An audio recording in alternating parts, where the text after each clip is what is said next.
James was still in trouble from his trick with Thomas and Gordon, and was still on freight trains until further notice.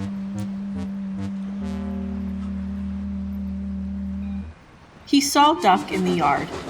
He was very cross, and biffed some freight cars, and they biffed into James's buffers. "Watch what you're doing," said James. "Oh, I am sorry, James. I was just distracted, I suppose." "What's on your mind?" "That new bus called Bulgy. He's horrid to steam engines and wishes that railways were ripped up." "Disgusting," said James. At last, Sir Topham Hatt came up to James. "I know you're sorry," he said. "and I know too that you want to pull coaches again. So you shall be given another chance. And I need you to take a train of coal to the other side of the main line. It's needed for Bill and Ben." "Yes, sir. Thank you, sir," said James, and he puffed quickly away. Duck followed suit with a passenger train.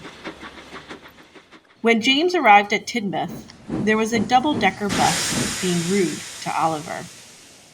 "Oh, so you're that Bulgy fellow that I've been hearing about."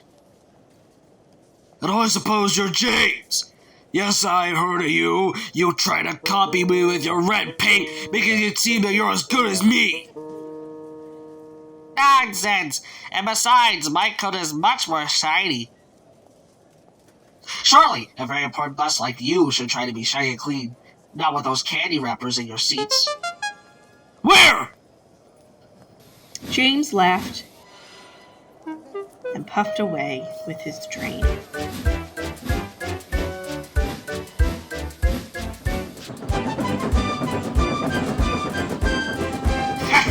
What a clever joke! What a clever joke! Silly bus, splendid me.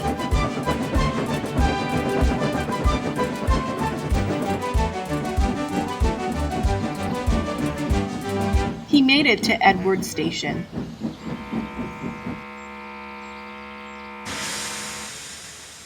"Be careful," warned Edward. "Bill and Ben can play some tricks." "Don't worry, Edward. I'll be fine. After all, they seem to be in a less dignified color anyway." He soon reached Lower Sudbury. Bill and Ben were shunting trucks of fish to Wellsworth, but they were arguing and they weren't paying attention. "Ben, I think I smell fish water in your funnel." "No, it's you! No, you! They were arguing so much that they missed the red signal. James's line was changed onto the other line that Bill and Ben were on to make a clear path. Before James had started to move, Bill and Ben were approaching with their freight cars. James tried to brake, but it was too late. The fish cars biffed into James, and fish flew all over his boiler and running board. James was in a terrible muddle, and to make matters worse, Bulgy came into the station. My, James. It seems as you're a fishy engine today." James looked down. He saw fish on his running board and gasped as Bulgy sped off, laughing. "You boo snubs!" James felt upset. Soon, everything was clean, and Edward sent Bill and Ben away. "Cheer up. There's a passenger train that you can take for me," said Edward. "I sure you haven't taken a train in a while." James felt much better and agreed. The passenger train had gotten Bulgy out of his mind, and he decided to let Duck and Oliver handle him because he'd have his own situation to get through. But that's another story.